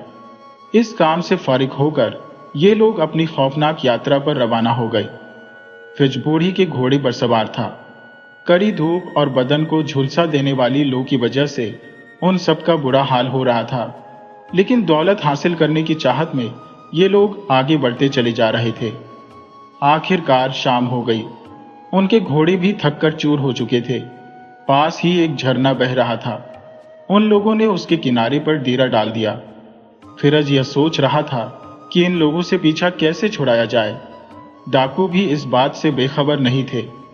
रात को जब ये सोने लगे तो डाकुओं के सरदार ने एक डाकू को पहरे पर बिठा दिया। आधी रात के करीब जब तमाम डाकू गहरी नींद में सो चुके थे तो फिरज उठकर उस डाकू के पास आ बैठा जो पहरा दे रहा था और थकन की वजह से ऊँघ रहा था। उसके चेहरे पर बहुत नाराजगी के भाव थे। आखिर वह भी इंसान था और उसे भी आराम का हक था, लेकिन सरदार के हुक्म के आगे किसी की क्या मजाल थी कि वह इनकार कर सके। हुक्म न मानने पर सरदार उस आदमी की गर्दन काट देता, लेकिन कहते हैं कि नींद तो फांसी के फंदे पर भी आ जाती है, और हुआ भी वही कि वह डाकू भी गहरी नींद के मजे लेने लगा। फिरज के लिए भागने का यह बहुत अच्छा मौका था। वह धीरे धीरे वहां से खिसकने लगा। अचानक एक भयानक आवाज सुनाई दी, जिसको सुनकर सभी डाकू भी घबराकर उठ बैठे और घबराकर इधर उधर देखने लगे। उन्होंने देखा कि पेड़ों के ऊपर दो बड़े बड़े आग के गोले चमक रहे हैं। यह एक बहुत बड़ी खौफनाक बला थी, जिसकी आंखें अंगारों की तरह चमक रही थी। अचानक उस बला ने अपना मुंह खोला और एक और खौफनाक आवाज बुलंद की। उसके मुंह खुलने से आग के बहुत से शोले निकले, जिससे आसपास के सूखे पेड़ों में आग भड़क उठी। इस दहशत भरे नजारे को देखकर डर के मारे सभी डाकुओं ने पानी में छलांगे लगा दी और तैरते हुए झरने के पार चले गए। लेकिन फिरज वहीं खड़ा रहा। डर के मारे उसका भी बुरा हाल हो रहा था, लेकिन उसकी जवामर्दी ने यह गवारा नहीं किया कि वह भाग जाए। इस बला के मुंह से निकलते शोलों और कुछ पेड़ों के जलने की वजह से आसपास का सारा इलाका रोशन हो चुका था। इस रोशनी की वजह से बला ने फिरज को भी देख लिया। उसने हाथ बढ़ाकर फिरज को अपने पंजों में दबोच कर उठा लिया। फिरज ने बहुत हाथ पांव मारे, लेकिन वह बेबस था। अचानक किसी पेड़ की एक बड़ी टहनी टूटकर फिरज के हाथ में आ गई। इस बला ने जैसे ही फिरज को अपने मुंह का निवाला बनाना चाहा, तो फिरज ने पूरी ताकत से वह टहनी इस बला की आंख पर दे मारी, जिससे उसकी आंख फूट गई और उसमें से सुर्ख रंग का लावा बह निकला। इस तकलीफ की वजह से वह बला एक खौफनाक चीख के साथ उछली, जिसकी वजह से फिरज उसके हाथ से निकलकर उछलता हुआ झरने के दूसरे किनारे के करीब जा गिरा और गिरते ही बेहोश हो गया। उस जगह दूसरे डाकू भी मौजूद थे। सरदार ने जब फिरज को पानी में गिरते देखा, तो वह भी पानी में कूद गया और फिरज को उठाकर किनारे पर ले आया। फिरज बेहोश था और वह बला चीखती हुई कहीं दूर जा चुकी थी। सुबह जब दिन चढ़ा, तो फिरज कुछ होश में आ चुका था। उसे जब पता चला कि डाकुओं के सरदार ने उसकी जान बचाई है, तो उसने भी यह फैसला कर लिया कि अब वह डाकुओं के साथ ही रहेगा और सोना तलाश करने में उनकी रहनुमाई करेगा। सुबह होते ही ये लोग फिर सोने की खान की तलाश में चल पड़े। तेज धूप से उन लोगों का बुरा हाल हो रहा था, लेकिन वे आगे बढ़ते रहे, यहां तक कि सूरज ढलने लगा और पहाड़ों के साए फैलने लगे। ये लोग आराम करने के लिए एक जगह रुक गए। वहां इन लोगों को चारों तरफ से जंगलियों ने घेर लिया। फिरज समेत ये लोग कुल 15 थे, लेकिन जंगलियों की संख्या इनसे 3 गुना ज्यादा थी। डाकुओं के सरदार ने अपने साथियों को आदेश दिया, जल्दी से बड़े बड़े पत्थरों की ओट में छिप जाओ। ये लोग अफरा तफरी में करीबी पत्थरों की तरफ लपके, लेकिन इनमें से 3 डाकू जंगलियों के तीरों का निशाना बन चुके थे। बाकी डाकुओं और फिरज ने जल्दी से अपने तीर कमान संभाल ली और दोनों तरफ से लड़ाई शुरू हो गई। फिरज और उसके साथी इन जंगलियों के मुकाबले में ज्यादा बेहतर तीरंदाज थे। उन्होंने जंगलियों का डटकर सामना किया और सूरज डूबते डूबते तकरीबन सभी जंगली या तो मारे जा चुके थे या बुरी तरह जख्मी होकर दर्द से कराह रहे थे। इन जंगलियों में मर्द भी थे और औरतें भी। डाकुओं का भी काफी नुकसान हुआ। अब जबकि यह लड़ाई खत्म हो चुकी थी, तो फिरज ने देखा कि उसके साथियों में सरदार समेत सिर्फ 5 डाकू ही जिंदा बचे थे। डाकुओं के सरदार ने अपने साथियों से कहा, आगे बढ़ो और देखो कि कोई जंगली जिंदा न बचा हो। फिरज भी डाकुओं के साथ आगे बढ़ा। अब तक जो जंगली बुरी तरह जख्मी हुए थे, वे भी दम तोड़ चुके थे। अचानक फिरज ने किसी औरत की चीख सुनी। उसने पलट कर देखा। 2 डाकू एक औरत को बालों से घसीटते हुए ला रहे थे। ये औरत शायद अपनी जान बचाने के लिए किसी पत्थर के पीछे छिपी हुई थी। जब वे डाकू इस जंगली औरत को लेकर करीब पहुंचे, तो फिरज ने देखा कि यह जंगली औरत बहुत ही खूबसूरत लड़की थी, जिसको देखकर यूं महसूस होता था जैसे जंगलियों के भेष में कोई शहजादी हो।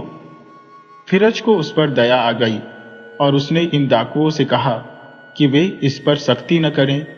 वैसे भी यह मर्दानगी नहीं थी। डाकुओं के सरदार ने डाकुओं को हुक्म दिया कि वे उसे छोड़ दें। क्योंकि इस लड़की के तमाम साथी मारे जा चुके थे, इसीलिए फिरज के कहने पर सरदार उस लड़की को अपने साथ रखने पर राजी हो गया। अंधेरा काफी फैल चुका था और लड़ाई की वजह से ये लोग थककर चूर हो चुके थे, लेकिन वे इस जगह ठहरना भी नहीं चाहते थे, क्योंकि वहां बहुत सी लाशें बिखरी पड़ी थी।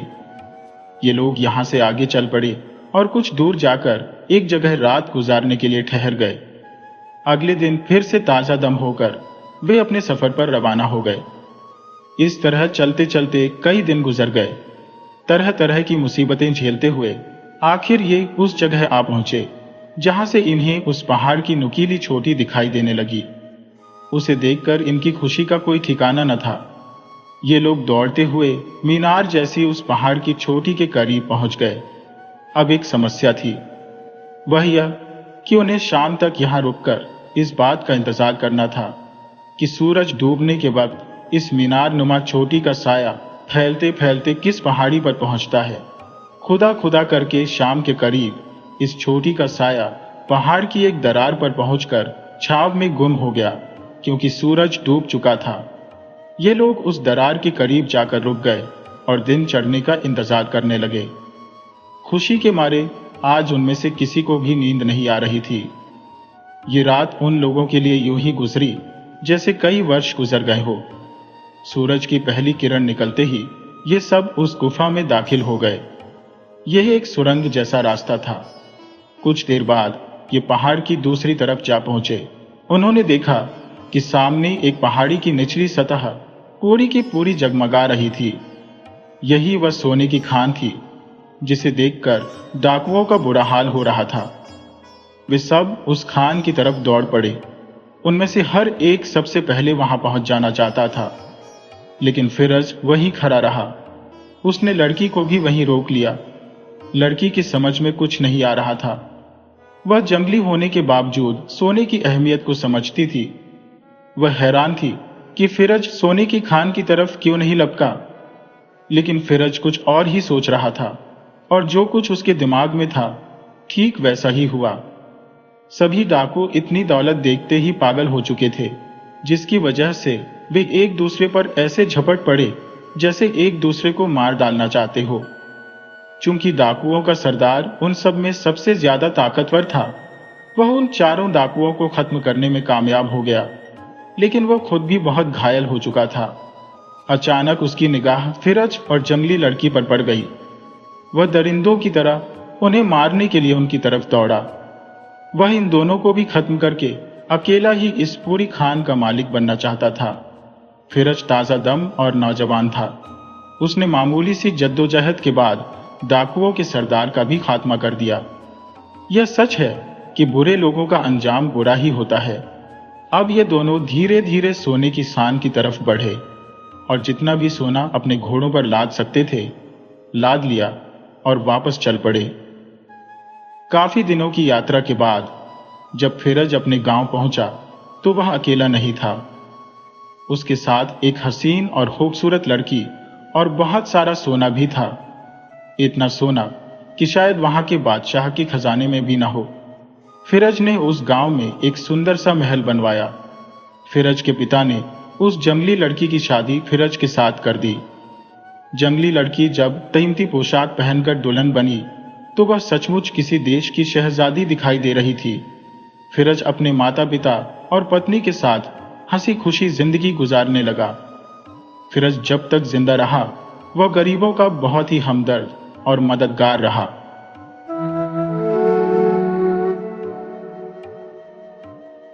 बहुत पुरानी बात है, एक छोटा सा गांव था। उस गांव में एक चरवाहा रहता था। नाम था शरीफ, पर उसकी सादगी की वजह से हर कोई उसे शर्फू ही बुलाता था। शर्फू की दुनिया सच कहूं तो बहुत छोटी थी, पर उस छोटी सी दुनिया में बेपनाह प्यार और सुकून भरा हुआ था। उसके घर में उसकी पत्नी थी और दो प्यारे बच्चे, एक 7 साल का बेटा और एक 5 साल की बेटी। उसकी पत्नी के हाथों में तो जैसे जादू था। उस सादे से खाने को भी ऐसा लजीज बना देती थी कि क्या कहने। उनका घर बेशक कच्चा था, पर उनके लिए वो किसी स्वर्ग से कम नहीं था। हाँ, गरीबी उनके भाग्य में लिखी थी। अक्सर ऐसा होता कि उन्हें 2 वक्त की रोटी भी बड़ी मुश्किल से नसीब होती थी। फिर भी उनके घर में जो शांति थी ना, वो बड़े बड़े अमीरों के महलों में भी नहीं मिलती। सब अपनी छोटी सी जिंदगी में बहुत खुश थे। शर्फू की दिनचर्या ये थी कि वो हर सुबह तब उठता था जब आसमान में तारे टिमटिमा रहे होते थे। अपनी पुरानी लाठी उठाता और गांव के जमींदार के जानवरों का बड़ा सा रेवड़ हाँक कर चराने के लिए निकल जाता। ये जो जमींदार थे उनका नाम था हुकुम सिंह। वो बड़े ही नेक दिल और दयालु इंसान थे। गांव के गरीब लोगों से उनका बर्ताव बहुत ही अच्छा रहता था। उनके पास बेशुमार दौलत थी, पर वो उस दौलत को सिर्फ अपने तक ही सीमित नहीं रखते थे। वो हमेशा दूसरों की भलाई और पूरे गांव की खुशहाली के लिए उसका इस्तेमाल करते थे। जरूरतमंदों की मदद करना, उनका हालचाल पूछना और अमीर गरीब सबसे एक जैसा बर्ताव करना, यह उनकी आदत बन चुकी थी। उनके यहाँ कई लोग काम करते थे और उन्होंने सबको पूरी ईमानदारी से काम सौंप रखे थे। जमींदार का बर्ताव इतना अच्छा था कि उनके यहाँ काम करने वाले लोग उनके काम को अपने घर का काम समझते थे और पूरी लगन से करते थे। जब हफ्ता आता तो जमींदार सबको बुलाकर उनका पूरा और सही हिसाब कर देते थे। कभी किसी के साथ कोई नाइंसाफी नहीं हुई।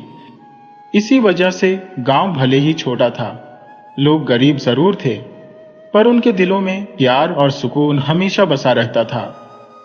शर्फू भी उन्हीं गरीब पर खुश लोगों में से एक था। वो जमींदार के जानवरों को चराने का काम पूरी जिम्मेदारी से निभाता था और उसके चेहरे पर हमेशा एक मीठी सी मुस्कुराहट रहती थी। एक दिन की बात है, सुबह सुबह हमेशा की तरह शर्फू अपने जानवरों के साथ गांव से दूर एक चारागाह की तरफ निकल गया। वह चारागाह ऐसी थी जहां दूर दूर तक हरी भरी घास फैली हुई थी और बीचों बीच एक छोटी सी नदी गुजरती थी। गर्मियों में क्या होता था, वो नदी अक्सर सूख जाती थी और पानी कम होकर गाढ़े कीचड़ में बदल जाता था। आज भी नदी में पानी बहुत कम था, बस कीचड़ ही कीचड़ था। दिन भर जानवर खूब चरे। शर्फू एक बरगद के पेड़ के नीचे आराम से बैठा था। पक्षियों के चहकने की आवाज से वहां का माहौल बहुत सुंदर लग रहा था। जब सूरज धीरे धीरे ढलने लगा और आसमान में नारंगी रंग छा गया, तो शर्फू ने सारे जानवरों को गांव की तरफ हाँकना शुरू किया ताकि समय रहते वो घर पहुंच सके।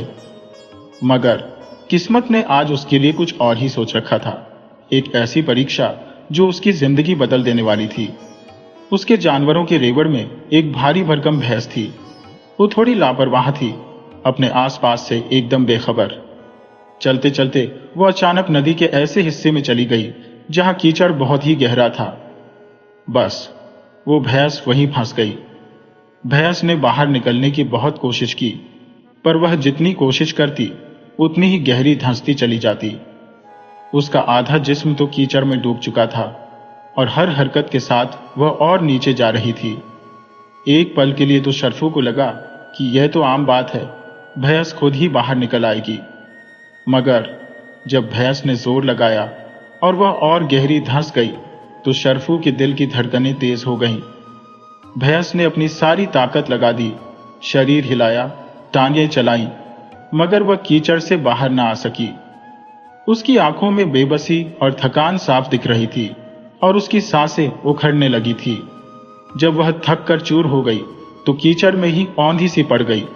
उसका सारा जिस्म कीचड़ में लथपथ था और वह बेसुध सी पड़ी थी। शर्फू ने जब यह हाल देखा तो उसके माथे से पसीना टपकने लगा और उसके पैरों तले जमीन खिसकने लगी। उसने फौरन भागकर भैंस की रस्सी पकड़ी और उसे खींचने लगा।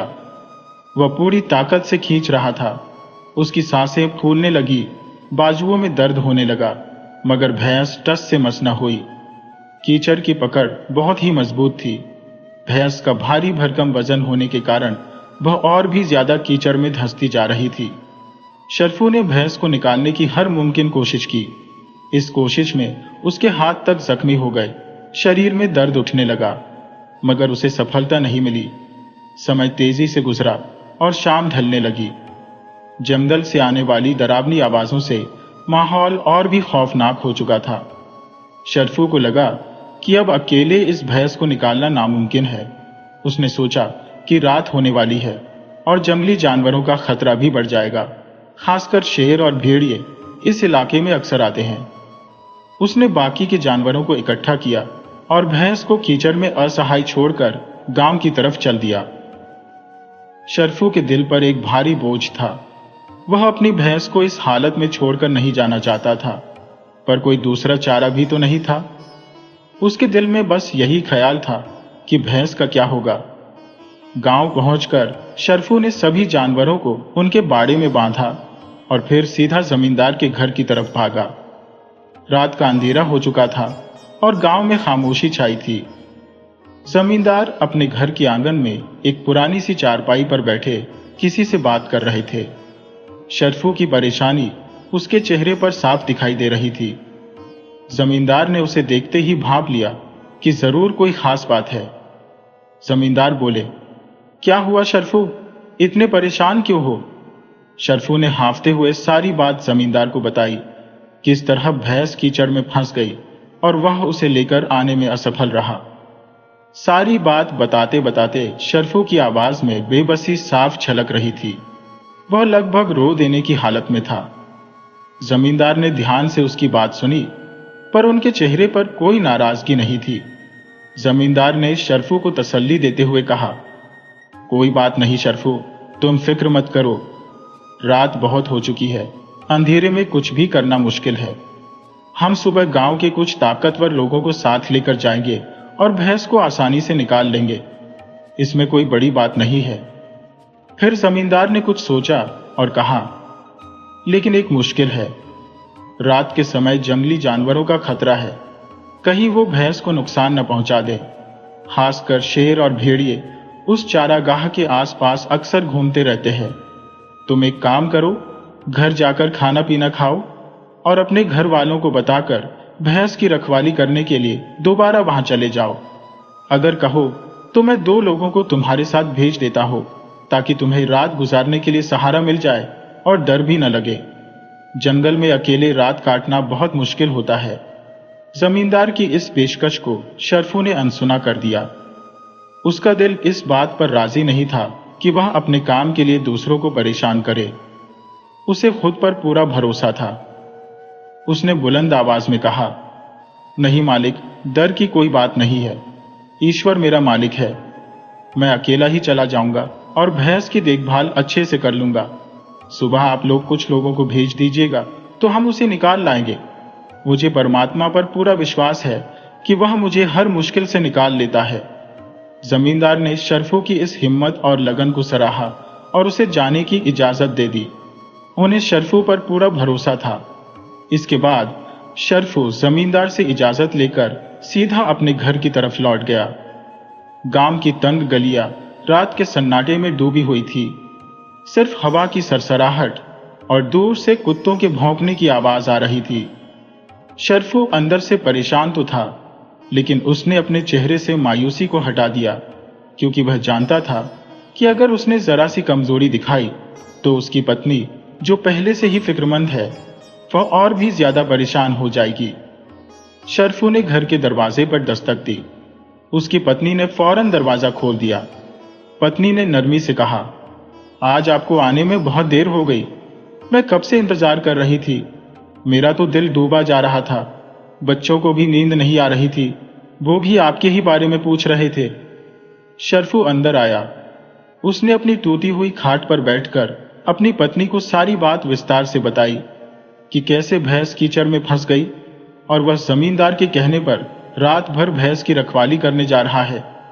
उसने यह भी बताया कि जमींदार ने उसे 2 आदमी साथ ले जाने की पेशकश की थी, लेकिन वह नहीं माना। उसकी पत्नी ने जब सुना कि उसका पति रात भर अकेले जंगल में भैंस की रखवाली करेगा, तो उसकी आंखों में डर साफ दिखाई देने लगा। उसका रंग पीला पड़ गया।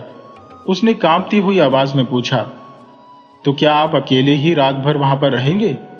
उसका पूरा शरीर डर से कांप रहा था। उसके दिल में जंगली जानवरों का डर बसा हुआ था। अगर किसी जंगली जानवर ने आपको नुकसान पहुंचा दिया तो मेरे बच्चों का क्या होगा? मुझे तो भूत प्रेत का भी डर लगा रहता है। जंगल में अकेले जाकर क्या करोगे? पत्नी लगभग गिड़गिड़ाते हुए कहने लगी, नहीं, आप वहां पर अकेले नहीं जाएंगे। जमींदार साहब से कहकर किसी और को भिजवा दें, या फिर अपने साथ 1-2 लोग और ले जाए। शर्फू, जिसकी बहादुरी की वजह से गांव में उसकी बहुत साख थी, वह अपनी पत्नी को परेशान देखकर मुस्कुराया। उसने एक हाथ उसके कंधे पर रखकर उसे तसल्ली देते हुए कहा, अरे पगली, तू बेकार में डरती है, ऐसा कुछ भी नहीं होगा। शर्फू ने कहा, मैं कोई डरपोक थोड़े हो जो जमींदार साहब से कायरों वाली बात करो। ये तो मेरे काम का हिस्सा है। तू फिक्र मत कर, मुझे कुछ नहीं होगा, मेरा परमात्मा मेरा रखवाला है। शर्फू ने जल्दी से बात खत्म की ताकि उसकी पत्नी को और बहस करने का मौका न मिले। उसने आगे कहा, जल्दी कर, मुझे भूख लगी है, खाना दे, क्योंकि रात बहुत हो चुकी है और मुझे जल्दी जाना होगा। भैंस अकेली है, कहीं कोई जंगली जानवर उसे नुकसान न पहुंचा दे। उसकी पत्नी जानती थी कि शर्फू बहुत जिद्दी है। जो फैसला वह एक बार ले लेता है फिर उससे पीछे नहीं हटता, उसे कोई नहीं रोक सकता। वह अपने पति की जिम्मेदारी को भी समझती थी। उसने चुपचाप गरम गरम रोटियां और चावल निकाले शर्फू के सामने रख दी। शर्फू ने जल्दी जल्दी खाना खाया और हर एक निवाले के साथ उसने ईश्वर का धन्यवाद किया कि आज भी उसे भरपेट खाना मिला है। खाने के बाद शर्फू दोबारा भैंस के पास जाने लगा। शर्फू ने पत्नी से कहा, ठीक है, मैं जा रहा हूं, घर के दोनों दरवाजे अच्छी तरह से बंद कर लेना और डरना नहीं, सब ठीक है। पत्नी ने गहरी सांस ली और भरे हुए दिल के साथ कहा, ठीक है, अपना ख्याल रखना। उसकी आंखों में आंसू तैर रहे थे, मगर वह अंदर ही अंदर पी गई ताकि उसके पति की हिम्मत न टूटे। शर्फू ने अपनी लाठी साथ ली और अकेला ही जंगल की तरफ चल दिया। गांव की मंद रोशनियों से दूर वह आहिस्ता आहिस्ता सुनसान जंगल के अंदर दाखिल होता जा रहा था।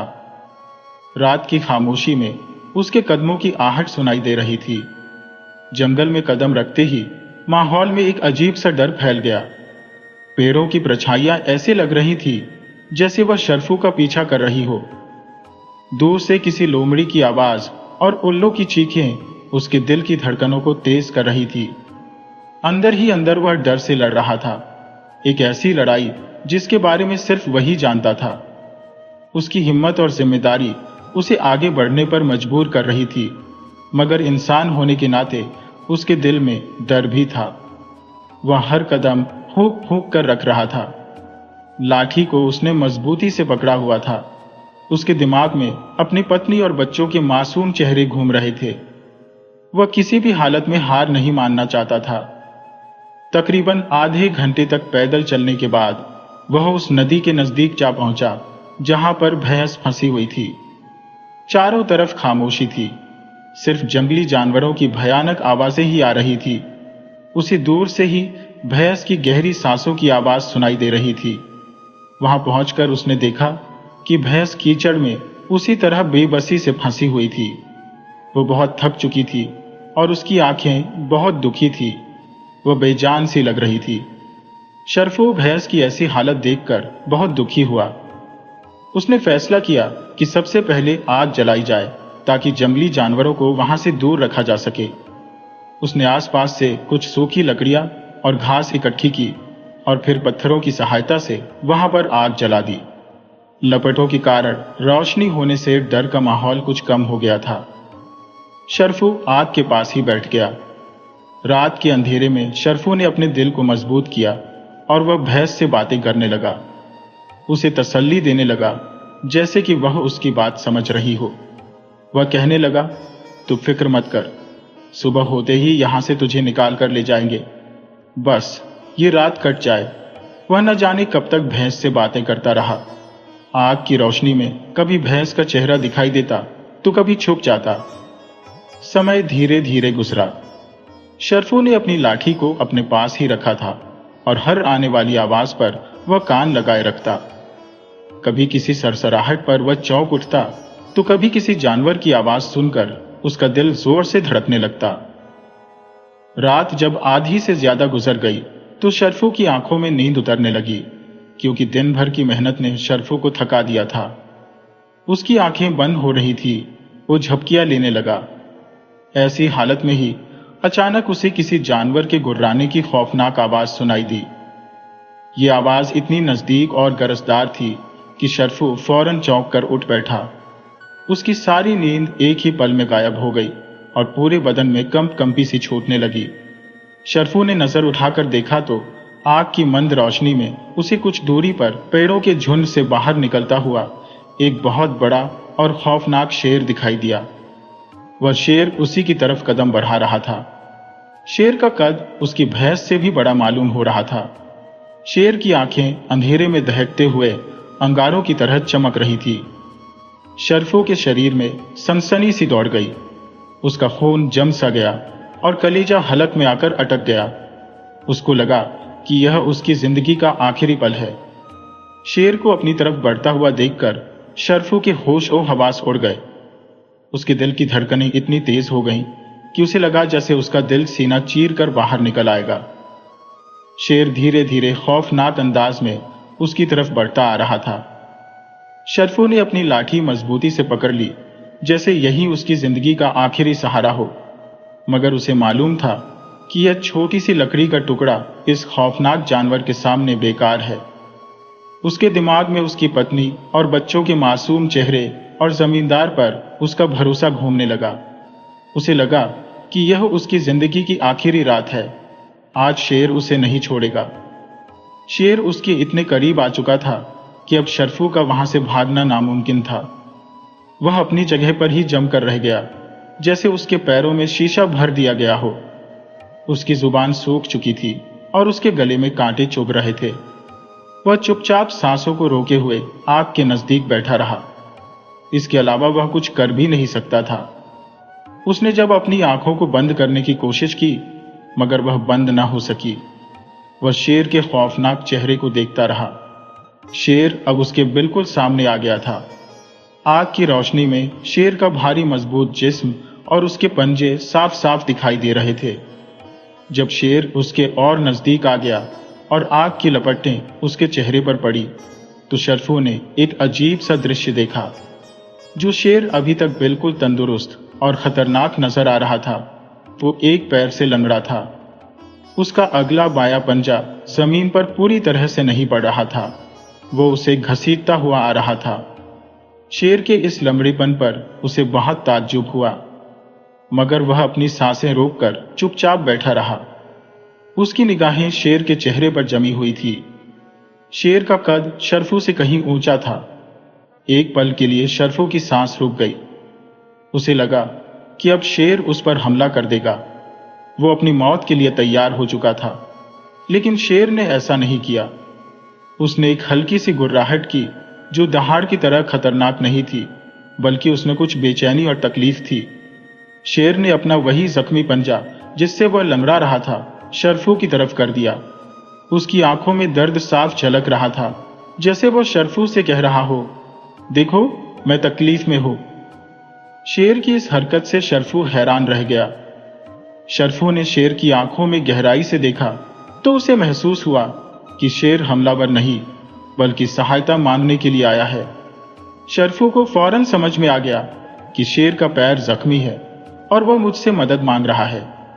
यह एक ऐसा दृश्य था जहां पर एक शिकारी शिकार के सामने बेबस बैठा था। शर्फू को डर तो बहुत लग रहा था, और लगे भी क्यों ना, उसके सामने एक शेर था, एक ऐसा जंगली जानवर जो बहुत खतरनाक होता है। शर्फू ने अपनी पूरी हिम्मत जुटाई और अपना हाथ डरते डरते शेर के पंजे की तरफ बढ़ाया।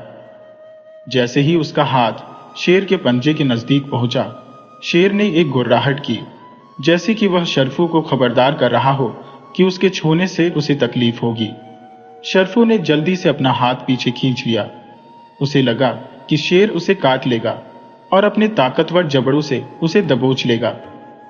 एक बार के लिए उसकी हिम्मत जवाब दे गई। थोड़ी देर तक वह इसी हालत में बैठा रहा। उसका दिल तेजी से धड़क रहा था। शेर इसी तरह से अपना जख्मी पंजा उसकी तरफ किए हुए था। शर्फू ने अपने अंदर की आवाज सुनी, जो उससे कह रही थी कि यह शेर सचमुच उसकी सहायता चाहता है। यह तुम्हारा दुश्मन नहीं है। उसने फिर से हिम्मत जुटाई और आहिस्ता से अपना हाथ शेर के पंजे की तरफ बढ़ाया। इस बार उसका इरादा मजबूत था। उसकी उंगलियों ने जब शेर के भारी पंजे को छुआ, तो उसे ऐसा महसूस हुआ कि कोई बड़ा सा कांटा शेर के पंजे में घुसा हुआ है, जो थोड़ा सा बाहर है और बाकी पूरा पंजे में धंसा हुआ है। ये कांटा देखने में एक मोटा सा और नुकीला सा लकड़ी का टुकड़ा था। शर्फू के हाथ ने जब शेर के पंजे को छुआ, तो शेर ने तकलीफ की वजह से एक और गुर्राहट की, मगर इस बार वह गुर्राहट बहुत ही हल्की थी और उसके साथ ही शेर ने अपना पंजा थोड़ा सा उठा लिया शर्फू ने जल्दी से अपना हाथ पीछे खींच लिया। वह सोचने लगा, अगर मैंने इसके पंजे से कांटा निकाला तो इसे बहुत दर्द होगा, और दर्द की वजह से गुस्से में आकर इसने मुझ पर हमला कर दिया तो। उसके दिमाग में कई तरह के ख्याल आ रहे थे। क्या यह फैसला सही है? क्या अपनी जान को खतरे में डालकर वह अपने परिवार के साथ धोखा नहीं कर रहा? उसे लगा कि यहां से भाग जाना चाहिए, मगर वह भागकर नहीं जा सकता था। उसने सोचा कि अगर शेर ने मुझे मारना ही होता तो अब तक मार चुका होता। वह चुप क्यों बैठा है और अपना पंजा क्यों मेरी तरफ किए हुए है? अवश्य ही इसे मेरी सहायता की आवश्यकता है। वह एक अजीब सी कशमकश में फंस गया था। एक तरफ डर था जो उसे भागने के लिए उकसा रहा था, दूसरी तरफ इंसानियत और उसके अंदर का वह चरवाहा जो किसी भी जानवर को तकलीफ में नहीं देख सकता था। मुझे इसके पैर से कांटा निकालना ही चाहिए। मौत और जिंदगी तो ईश्वर के हाथ में है। अगर मैं मर भी गया तो एक नेक काम करके मरूंगा। यह ख्याल उसके दिल में एक अजीब सी हिम्मत भर गया। उसने एक गहरी सांस ली और अपने अंदर की सारी हिम्मत को जमा करके अपने हाथ को धीरे धीरे शेर के पंजे की तरफ बढ़ाया। इस बार उसका इरादा मजबूत था। उसने कांटे के सिरे को मजबूती से पकड़ा और अपनी आंखों को बंद करके एक ही झटके से उसे खींच दिया। जैसे ही कांटा बाहर निकला, शेर ने दर्द की वजह से एक जोरदार दहाड़ मारी। ये दहाड़ इतनी गरजदार और इतनी खौफनाक थी कि पूरा जंगल गूंज उठा। शर्फू के दिल की धड़कनें बंद हो गईं और उसके होश व हवास जाते रहे। उसका शरीर कांपने लगा। इस दहाड़ को वह बर्दाश्त न कर सका और बेहोश होकर वहीं पर ढेर हो गया। वह आग के नजदीक ही गिर गया। शेर अभी भी दहाड़ रहा था। उसकी दहाड़ जंगल में गूंज रही थी और फिर खामोशी छा गई। शर्फू बेहोश होकर